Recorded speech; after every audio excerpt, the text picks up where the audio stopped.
તો વાગી ગયા છે 4 ને આપણે આવી ગયા ઇન્ડિયા પેટ્રોલ પંપે આપણી ગાડીની ટંકી ફૂલ કરાવી. અરે નવી ગાડી લઈ આપણે ગામડે જવાનું છે. પછી તો સુરતને કર્યા ટાટા બાય બાય અને લાંબો રૂટ પકડી લીધો.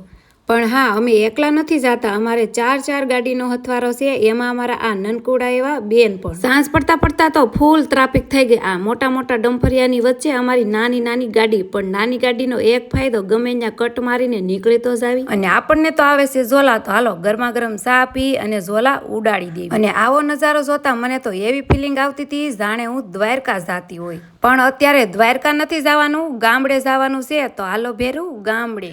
પછી તો ઠંડી મારી એન્ટ્રી, તો આપણે કવર થઈ ગયા. તારાપુર પૂગી અને મસ્ત મજાની પેટ પૂંજા કરી નાખી. અરે એ તો જરૂરી છે ને. અડધો રૂટ કાપતા આ બે હારે આપણે તો ફ્રેન્ડશીપ થઈ ગઈ. અને આજની સોનેરી સવાર આપણે નારી સોકડી પૂગતા થઈ ગઈ. તો જો ગામડાની સવાર જ કાંક અલગ હોય. અને આવો નજારો તો ગામડે જોવા મળે હો. તો વાગી ગયા તા 11 અને હજી અમારું ગામ દૂર ક્યાંય દેખાતું નથી. અને આપણી તે વેલિડિટી સાવ પૂરી થઈ ગઈ એટલે આપણે તો જો રોડ ઉપર જ હુઈ ગયા વગર પથારીએ. તો 4 વાગતા આવો નજારો દેખાણો અમારી ગાંડી ગીરનો. હાસ હવે નિરાશ થાશે. અને હા, ખાસ એક વાત કહી દઉં કે આજથી હવે આપણા ગામડાના વિડીયો આવશે. અને હા, અમે 24 કલાક ટ્રાવેલ કરીએ અને પૂજા ઘેરે. તો હવે વિડીયોને કરીએ એન્ડ. મળીશું આપણે નેક્સ્ટ વિડીયોમાં. Thanks for watching. બાય.